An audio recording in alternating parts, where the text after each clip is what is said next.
ഐഷ റഷ്യയുടെ മരണത്തിന്റെ വാർത്തയിലേക്കാണ്. ഗത്യന്തരമില്ലാതെ അവൾക്ക് മടങ്ങേണ്ടി വന്നു എന്ന ഞെട്ടിക്കുന്ന വാർത്ത. കോഴിക്കോട് എരഞ്ഞിപ്പാൽ യുവതി ആത്മഹത്യ ചെയ്ത സംഭവത്തിൽ ആൺ സുഹൃത്ത് ബഷീറുദ്ദീൻ റിമാൻഡിൽ. ആത്മഹത്യാ പ്രേരണ കുറ്റമാണ് ഇയാൾക്കെതിരെ ചുമത്തിയത്. ബഷീറുദ്ദീൻ പെൺകുട്ടിയെ മാനസികമായി തകർത്തിരുന്നുവെന്ന വാട്സാപ്പ് സന്ദേശം, ക്രൂരമായി മർദ്ദിച്ചിരുന്നുവെന്നും പെൺകുട്ടിയുടെ സുഹൃത്തുക്കളും പോലീസിന് മൊഴി നൽകി.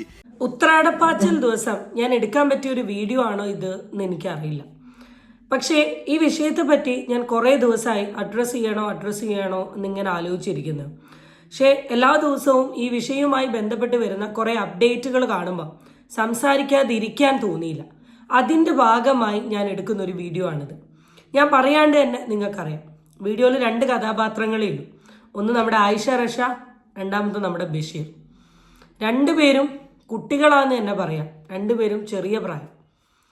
ആയിഷ മംഗലാപുരം ബീഫാം പഠിക്കുന്ന കുട്ടി, ആളൊരു കോഴിക്കോടുകാരി. നമ്മുടെ ഓപ്പോസിറ്റുള്ള ബഷീർ കോഴിക്കോട് തന്നെ ഒരു ജിമ്മിലെ ട്രെയിനർ. ആയിഷ മംഗലാപുരത്ത് പോയി ഇപ്രാവശ്യം വിളിച്ചറിയിക്കുകയാണ് ഓണത്തിന് ലീവില്ല എന്നുള്ളത്. വീട്ടുകാരുടെ വിചാരം എന്താണ്? മോള് ഹോസ്റ്റലിലാണ്. പക്ഷേ ആയിഷയ്ക്ക് ഓൾറെഡി ഓണത്തിന് ലീവ് ഉണ്ടായിരുന്നു. ആയിഷ കോഴിക്കോടുള്ള നമ്മുടെ ബഷീറിൻ്റെ ഫ്ലാറ്റിൽ എത്തിയിട്ടുണ്ട്. അവിടെ വെച്ച് ആത്മഹത്യ ചെയ്യാൻ ശ്രമിക്കുന്നു. ബഷീർ ഹോസ്പിറ്റലിൽ കൊണ്ടുപോകുന്നു. ഹോസ്പിറ്റലിൽ പോയിട്ട് ആദ്യം പറയുന്നത് ഇത് ഭാര്യയാണ്, പിന്നെ അതിന് ശേഷം മരണം സ്ഥിരീകരിക്കുന്നു, പിന്നെ കാമുകനാണെന്ന് സമ്മതിക്കുന്നു. അപ്പോഴും മോള് ഹോസ്റ്റലിലാണെന്ന് അറിഞ്ഞുകൊണ്ടിരിക്കുന്ന വീട്ടുകാർ പിന്നെ കേൾക്കുന്നത് മോള് ആത്മഹത്യ ചെയ്ത നിലയിൽ സുഹൃത്തിൻ്റെ ഫ്ലാറ്റിൽ നിന്ന് കിട്ടിയെന്ന്. സുഹൃത്തൊന്നുമല്ല, കാമുകൻ. ആൺ സുഹൃത്ത് എന്ന് പറയാനാണല്ലോ നിങ്ങൾ ആഗ്രഹിക്കുന്നത്, കാമുകൻ എന്ന് തന്നെ ഞാൻ വ്യക്തമായി പറയും. ന്യൂസിലൊക്കെ എങ്ങനെയാണ് ആൺ സുഹൃത്ത്. എന്താ മക്കളെ ഞാൻ ഈ കേസിൽ നിങ്ങളോട് പറയണ്ടേ? എന്താ ഞാൻ ഈ കേസിൽ നിങ്ങളോട് സംസാരിക്കണ്ടേ? എന്തൊക്കെയാ കാണിച്ചു കൂട്ടുന്നത്? നിങ്ങൾ പഠിക്കുന്ന ഹോസ്റ്റലിലാണ് എന്നാ നിങ്ങളുടെ വീട്ടുകാരുടെ വിചാരം. എവിടെയാണ് നിങ്ങളുള്ളത്? ഫ്രണ്ടിൻ്റെ കൂടെ ആളുടെ അപ്പാർട്ട്മെൻറ്റിൽ. അറിയുള്ളൂ, 2 പേരും പ്രണയത്തിലായിരുന്നു. സാധാരണ പ്രണയം തുടങ്ങുമുണ്ടായിരുന്ന ആ ഒരു അടിപൊളി സ്വീറ്റ്നെസ്, റൊമാൻസ്, കൊഞ്ചിക്കൊഴയൽ ഒക്കെ മാറി 3 കൊല്ലമൊക്കെ ആയി. ഓട്ടോമാറ്റിക്കലി ഇവൻ കോഴിക്കോടും അവൾ മംഗലാപുരം ആകുമ്പോൾ ലോങ് ഡിസ്റ്റൻസ് ഇഷ്യൂകൾ വന്നു. വഴക്ക്, ഒച്ചപ്പാട്, കച്ചറ, ഈ പ്രശ്നങ്ങളൊക്കെ ഇങ്ങനെ ഇവരുടെ ഇടയിൽ ഭയങ്കര അടിപൊളിയായിട്ട് പോയിക്കൊണ്ടിരിക്കുകയാണ്. അങ്ങനെ ഈ റിലേഷൻഷിപ്പ് ബ്രേക്കപ്പ് ചെയ്യണം എന്നൊരു തീരുമാനം കുട്ടി എടുക്കുന്നു. ബ്രേക്കപ്പ് ചെയ്യാൻ ചെക്കൻ സമ്മതിക്കുന്നില്ല. ചെക്കൻ പെൺകുട്ടീനെ നിരന്തരമായി ഭീഷണിപ്പെടുത്തുന്നു. പെൺകുട്ടീൻ്റെ വളരെ പേഴ്സണൽ ആയിട്ടുള്ള ഫോട്ടോകൾ കാണിച്ചാണ് ഭീഷണിപ്പെടുത്തുന്നത്. പെൺകുട്ടീനെ ഫോട്ടോകൾ വീട്ടുകാർക്ക് അയച്ചു കൊടുക്കുമെന്നൊക്കെ പറയുന്നു. പിന്നെ പെൺകുട്ടിയുടെ അമ്മയ്ക്ക് എന്തൊക്കെയോ ഫോട്ടോയും കാര്യങ്ങളൊക്കെ അയച്ചു കൊടുത്തിട്ടുണ്ട്. അങ്ങനെ 2 ദിവസമായിട്ട് മംഗലാപുരത്ത് നിൽക്കുകയാണ്. അന്ന് ജിമ്മിൽ പ്രോഗ്രാമിന് ബഷീർ പോകണമെന്ന് പറയുന്നു, പെൺകുട്ടി പോകണ്ടെന്ന് പറയുന്നു. ലാസ്റ്റ് പോയി കഴിഞ്ഞതിന് ശേഷം പെൺകുട്ടി ബഷീറിന് മെസ്സേജ് അയച്ചിട്ട് പറയുകയാണ് എൻ്റെ മരണത്തിന് കാരണം നീയാണെന്ന് പറയുന്നു. അവൾ ആത്മഹത്യ ചെയ്യുന്നു. പരിപാടി കഴിഞ്ഞ് തിരിച്ചു വരുന്നവൻ ആത്മഹത്യ ചെയ്ത പെണ്ണിനെ കാണുന്നു, ഹോസ്പിറ്റലിൽ കൊണ്ടുപോകുന്നു. ഇങ്ങനെയൊക്കെയാണ് പോകുന്നത്. എന്താണ് ഈ കേസിൽ പറയേണ്ടത്? എങ്ങോട്ടേ കാലത്തെ മക്കളെ പോക്ക്? ഇവിടെ എനിക്ക് 3 വിഷയങ്ങളാണ് മെയിനായിട്ട് അഡ്രസ്സ് ചെയ്യാനുള്ളത്. ഒന്ന് പ്രണയം, രണ്ടാമത്തത് ടോക്സിക് റിലേഷൻഷിപ്പ്, മൂന്നാമത്തത് ബ്രേക്കപ്പ്. ഈ 3 സാധനത്തെ പറ്റിയാണ് മെയിനായിട്ട് പറയാനുള്ളത്. പ്രണയമല്ലാത്ത മനുഷ്യന്മാരൊന്നുമില്ല. ഇപ്പോൾ ഈ വീഡിയോ എടുത്ത് റിയാക്ട് ചെയ്യുന്ന എനിക്കും എൻ്റെ ലൈഫിൽ റിലേഷൻഷിപ്പൊക്കെ ഉണ്ടായിരുന്നു. പക്ഷെ എല്ലാ പ്രണയത്തിനും വെക്കേണ്ട ഒരു ബോർഡർ ലൈൻ എനിക്കറിയായിരുന്നു. അത് ഇന്നത്തെ ഒരു കുട്ടികൾക്കും അറിയില്ല. അതിന് one of the main reason എന്താ അറിയോ? സ്വാതന്ത്ര്യം. നമ്മളൊക്കെ പഠിച്ചിരുന്ന സമയത്ത് നമുക്കൊക്കെ കിട്ടിയിരുന്ന ഒരു സ്വാതന്ത്ര്യമല്ലേ അതൊക്കെ. ഞാൻ ഡിഗ്രി പഠിക്കുമ്പോൾ എനിക്ക് കിട്ടിയ സ്വാതന്ത്ര്യമാണ് ഇന്ന് 10ാം ക്ലാസ്സിലെ മക്കൾക്ക് കിട്ടിക്കൊണ്ടിരിക്കുന്നത്. അതാണ് ഇന്നത്തെ ഒരു കാലത്തിൻ്റെ വ്യത്യാസം എന്ന് പറയുന്നത്. ഈ സ്വാതന്ത്ര്യത്തെ മുതലെടുത്ത് പ്രണയത്തെ വേറെ രീതി തലങ്ങളിലോട്ട് കൊണ്ടുപോകാൻ ഇന്നത്തെ പെൺകുട്ടികളുടെ ആൺകുട്ടികളുടെ ഇടയിൽ ഇത് ഭയങ്കര കൂടുതലാണ്. അല്ലാണ്ട് മംഗലാപുരം ഹോസ്റ്റലിൽ നിൽക്കുന്ന പെണ്ണ് എങ്ങനെയാണ് കോഴിക്കോട് കാമുകൻ്റെ റൂമിലെത്തുക? ഇപ്പം എന്താ അവളുടെ സ്വഭാവം? എന്താ അവളുടെ ആറ്റിറ്റ്യൂഡ്? എന്താ അവൾ കാണിച്ചു കൂട്ടുന്നേ? കറങ്ങാൻ പോവാം. ഇതെന്താ മംഗലാപുരത്ത് നിന്ന് സ്വന്തം നാടായ കോഴിക്കോടിൽ വന്ന് നിൽക്കുക? എന്തുവാ? രണ്ടാമത്തത് ടോക്സിക് റിലേഷൻഷിപ്പ്. ഇന്നത്തെ റിലേഷൻഷിപ്പൊക്കെ ഞാൻ പറയുകയാണെങ്കിൽ ടോക്സിക്കാണ്. ഒന്നെങ്കിൽ കാമുകൻ അല്ലെ കാമുകി. ആണിനെ മാത്രമായിട്ട് കുറ്റം പറയുന്നില്ല. നിങ്ങളൊരു ബന്ധം ഫ്രണ്ടോട്ട് പോകുന്ന സമയം അത് നല്ല രീതിയിലല്ല എന്നൊരു റിയലൈസേഷൻ നിങ്ങൾക്ക് കിട്ടിയാൽ എത്രയൊക്കെ അവൻ ആത്മാർത്ഥമായി ഇഷ്ടപ്പെട്ടിട്ടുണ്ടെങ്കിൽ ഒഴിവാക്കണം. അയക്കട്ടെ അവൻ ഫോട്ടോ. ആർക്ക് അയക്കാനാ? നാട്ടുകാർക്കോ, വീട്ടുകാർക്കോ, കുടുംബക്കാർക്കോ, സോഷ്യൽ മീഡിയയിലോ ഇടട്ടെ. ഇതിലും നല്ലതല്ലേ? എൻ്റെ അച്ഛനും അമ്മയ്ക്കും അയച്ചു കൊടുക്കുമെന്നൊരു പേടീൻ്റെ പേരിൽ ആ റിലേഷൻഷിപ്പിൽ കടിഞ്ഞു തൂങ്ങി നിന്നതിൻ്റെ ഭാഗമായിട്ട് എന്താ കിട്ടിയ? മോളുടെ മരണം.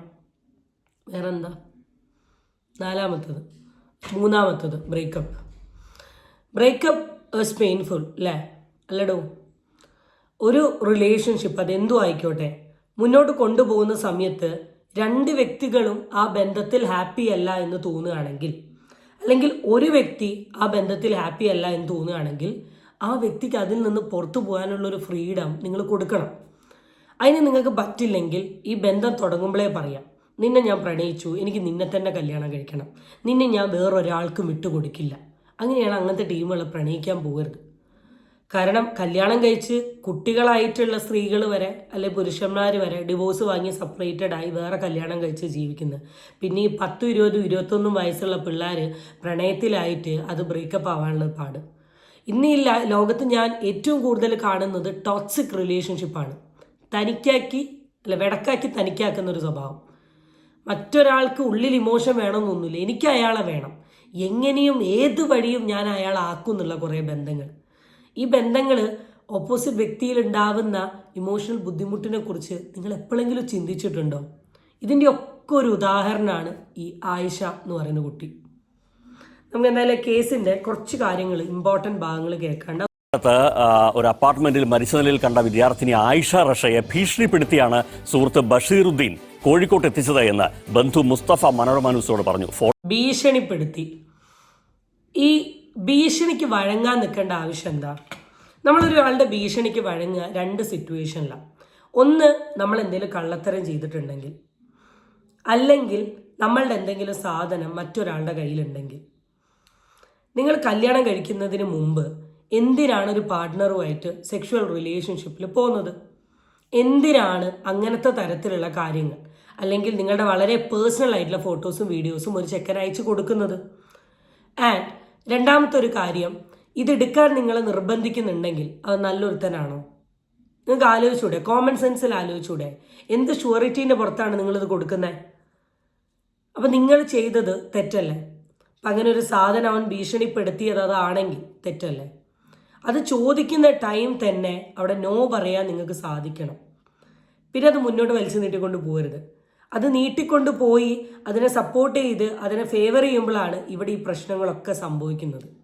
നിങ്ങളുടെ ഈ ലോകത്ത് ഈ വീഡിയോ കാണുന്ന മക്കളോട് എനിക്ക് പറയാനുള്ള കാര്യം, നിങ്ങൾക്ക് ആരൊക്കെ ഉണ്ടെങ്കിലും, ബെസ്റ്റ് ഫ്രണ്ട്സ് ഉണ്ടെങ്കിലും, നിങ്ങളുടെ ചങ്കും ചങ്കിടിപ്പുമായ ബഡ്ഡീസ് ഉണ്ടെങ്കിലും, അച്ഛനും അമ്മയും സഹോദരനും സഹോദരിയും നിൽക്കുന്നത് പോലെ ഒരാൾ നിങ്ങളുടെ കൂടെ ഉണ്ടാവില്ല. പറയുന്ന എഴുതി വെച്ച ഒരാൾ നിങ്ങളുടെ കൂടെ ഉണ്ടാവില്ല. അപ്പം ലൈഫിൽ എന്തെങ്കിലും പ്രശ്നം വരുമ്പം അച്ഛനും അമ്മയും 2 ചീത്ത പറഞ്ഞാലും 2 തല്ല് കിട്ടിയാലും അവരുടെ അടുത്ത് പറയുന്നതിന് നിങ്ങൾ പേടിക്കേണ്ട ഒരാവശ്യമില്ല. ആയിഷ എന്ന് പറയുന്ന കുട്ടി എനിക്കിങ്ങനെ ഒരു റിലേഷൻഷിപ്പ് ഉണ്ടായിരുന്നു, അതിൻ്റെ ഭാഗമായി ഇങ്ങനെ സംഭവിച്ചു എന്ന് പറഞ്ഞാൽ എന്ത് നടക്കും? അന്ന് കുറേ തല്ലും ചീത്തവിളിയും തെറിയും കേൾക്കും. ചിലപ്പോൾ 2 ദിവസം വീട്ടുകാരും മിണ്ടാണ്ട് നിൽക്കുന്നല്ലാണ്ട് 3-ാം ദിവസം മോളോട് അവർ മിണ്ടും. ഈ ഒരു ഇമോഷൻ പേടിച്ചുകൊണ്ടാണ് ഇവൻ്റെ ഭീഷണിയിൽ നിങ്ങളൊക്കെ വീണിട്ടുള്ളത്. ശരിയാണോ ഇതൊക്കെ? ഐഷന്റെ ഒരു കസിന്റെ വീഡിയോ എന്റെ ശ്രദ്ധയിൽ പെട്ടു. നമുക്ക് ആ ഭാഗം ഒന്ന് കേൾക്കാം. മംഗലാപുരത്ത് നിന്ന് മരിച്ചാൽ പോരെ, അവിടെ വന്നിട്ട് മരിക്കേണ്ട ആവശ്യമില്ലല്ലോ.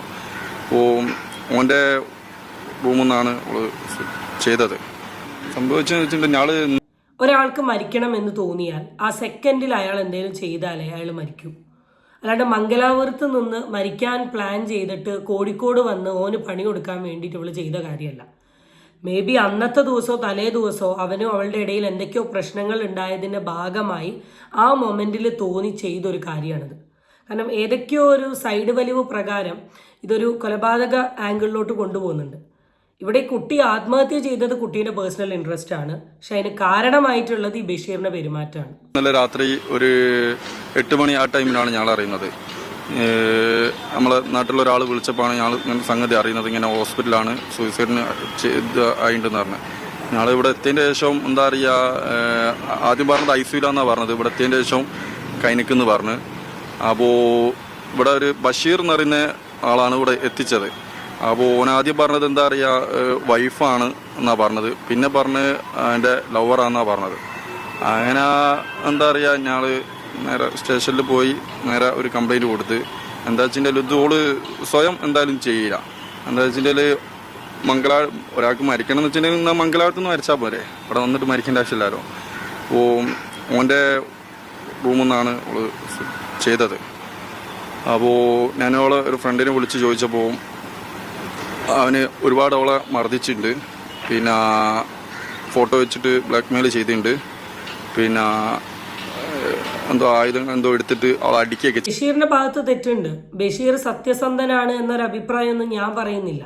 കിട്ടേണ്ട പണി ബഷീറിന് കിട്ടുക തന്നെ ചെയ്യണം. എന്നാലേ ഇങ്ങനത്തെ ടോക്സിക് കാമുകൻ ചമഞ്ഞുകൊണ്ട് പെണ്ണുങ്ങളുടെ ജീവിതം നശിപ്പിക്കുന്നവന്മാർക്ക് ഒരു പണി കിട്ടും. അതവിടെ കിടക്കട്ടെ. ഇവിടെ നിങ്ങൾ കുറേ ചോദ്യങ്ങൾ നിങ്ങൾ ചോദിക്കാറുണ്ട്. മംഗലാപുരത്തിന് ഓണത്തിന് ലീവില്ല എന്ന് പറഞ്ഞ കുട്ടി എങ്ങനെ കോഴിക്കോട് എത്തി? അതൊരു ചോദ്യമാണ്. പിന്നെ നിങ്ങൾ പറഞ്ഞതുപോലെ അവൻ ഒരുപാട് ഉപദ്രവിച്ചു, അവൻ എന്തൊക്കെയോ ആയുധങ്ങൾ വരെ തല്ലി. എന്തിനത് സഹിച്ചു നിന്നു? എന്തിൻ്റെ ആവശ്യം? ഇനി ഫോട്ടോ കാണിച്ച് ഭീഷണിപ്പെടുത്തിയെങ്കിൽ അവനെങ്ങനെ ഫോട്ടോ കിട്ടി? മിസ്റ്റേക്കുകളുണ്ട്, രണ്ടാളുടെ ഭാഗത്തും മിസ്റ്റേക്ക് ഉണ്ട്. രണ്ട് സൈഡിലെ മിസ്റ്റേക്കും നിങ്ങൾ അക്സെപ്റ്റ് ചെയ്യണം. ഒരിക്കലും ബഷീർ എന്ന് പറയുന്ന വ്യക്തിനെ മാത്രം ഇതിൽ കുറ്റം പറയാൻ പറ്റില്ല. ഞാൻ ബഷീറിൻ്റെ കക്ഷം പിടിക്കാൻ നിങ്ങൾ കരുതരുത്. കാരണം 100% ഇങ്ങനത്തെ അബദ്ധങ്ങൾക്ക് ഞാൻ പെൺകുട്ടികളെ മാത്രമേ കുറ്റം പറയൂ. പെൺകുട്ടികളെ മാത്രം. ജീവൻ പോകുന്ന രീതിയിൽ ഒരു പ്രണയവും തലയ്ക്ക് പിടിക്കാൻ പാടില്ല. ആ കമ്മിറ്റ്മെൻറ്റ് നിങ്ങളെ പഠിത്തത്തിനോടും നിങ്ങളുടെ വീട്ടുകാരോടും നിങ്ങളുടെ ജോലിയോടും നിങ്ങൾ കാണിച്ചിരുന്നെങ്കിൽ, അല്ല ഇപ്പോൾ കുറേ സ്ത്രീധന പീഡനങ്ങളുണ്ടല്ലോ, നിങ്ങളുടെ മക്കളോടെങ്കിലും നിങ്ങൾ കാണിച്ചിരുന്നെങ്കിൽ ഈ തോന്നിവാസം പരിപാടിക്ക് നിങ്ങൾ പോകില്ല. ഇമാതിരി ടോക്സിക് ആയിട്ടുള്ള ആണുങ്ങൾക്കൊക്കെ വേണ്ടി സ്വന്തം ജീവൻ കളഞ്ഞേക്കുന്നു. എന്ത് കിട്ടാൻ? പോലീസ് സ്റ്റേഷനിൽ പോയി കേസ് കൊടുക്കണോ സ്ത്രീപീഡനത്തിൻ്റെ പേരിൽ? ഇവനൊക്കെ എന്നെ ഇങ്ങനെ സെക്ഷുവലി ഹറാസ് ചെയ്യാണ്, അത് ഇത് എന്ന് പറഞ്ഞ് കേസ് കൊടുക്ക്. സോഷ്യൽ മീഡിയയിൽ ഒരു വീഡിയോ ഇട് ലൈവായിട്ട്, ഇങ്ങനെ ഒരുത്തനുണ്ട്, ഞാൻ റിലേഷൻഷിപ്പിലായിരുന്നു, ഇപ്പം അവൻ ഇതൊക്കെ പറഞ്ഞിട്ട് എന്നെ ഇതാക്കുക. എന്ത്? ഇന്നത്തെ ലോകത്തുള്ള എല്ലാവരും പവിത്രന്മാരാന്ന് തോന്നുന്നുണ്ടോ? ഈ ജനറേഷൻ തലമുറയിലുള്ള എല്ലാവരും ഇതൊക്കെ ന്യായീകരിക്കും. നമുക്ക് നമ്മളുടെ ഫാമിലിക്ക് വലിയ നഷ്ടം തന്നെയാണ്. എനിക്ക് മനസ്സിലാവുന്നുണ്ട്. വിത്ത് റെസ്പെക്ട് ഞാൻ പറയുകയാണ്. ഇതൊക്കെയാണ് ഇന്നത്തെ കുട്ടികളുടെ പോക്ക്. സൂചനകൾ വരുന്നത് കാരണം ഇവൻ കുറെ ഫോട്ടോസുകൾ അയച്ചിട്ടുണ്ടായിരുന്നു എന്ന് പറയുന്നു. ഇവൻ ഉമ്മക്ക് കാണാൻ കഴിയില്ല, അവർക്ക് നെറ്റ് ഉണ്ടായിരുന്നില്ല. അതിൽ നിന്ന് മാത്രം ഇവൻ്റെ ആറ്റിറ്റ്യൂഡ് വ്യക്തമായി മനസ്സിലാക്കുക.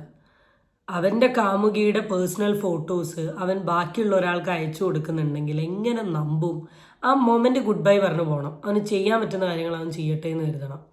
At the end of the day നമ്മളുടെ മെൻ്റൽ ഹെൽത്ത് നമുക്ക് വളരെ ഇമ്പോർട്ടൻ്റ് ആണ്. നമ്മളുടെ പീസ് നമുക്ക് വളരെ ഇമ്പോർട്ടൻ്റ് ആണ്.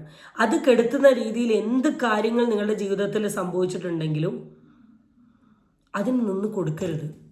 ഇവിടെ കുട്ടികളുടെ അടുത്തൊക്കെ പറയാനുള്ള മിസ്റ്റേക്കാണ്. നിങ്ങൾ ജനിച്ചത് തന്നെ ഭയങ്കര ഡെവലപ്മെൻ്റ് ഉള്ള വേൾഡിലോട്ടാണ്. ഞാൻ ചോദിക്കട്ടെ, നാളെ തിരുവോണമാണ്.